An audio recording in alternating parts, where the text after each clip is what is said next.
Na nga yung ginawa natin na barbecue grill mga idol, gawa sa tubular.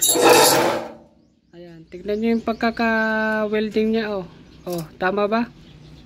Mukhang first class to, quality na barbecue grill ito. Tignan nyo, pagkaka-welding, tubular 1 by 1. At saka ito, tignan nyo,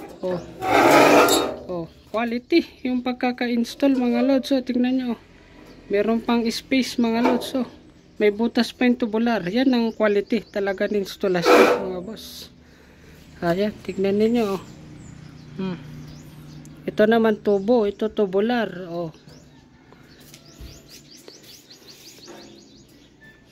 Mukhang matibay naman siya mga lods. So mag-comment na yung mga gustong mag-order dito mga lods. Pwede na to mga lods mag-barbecue.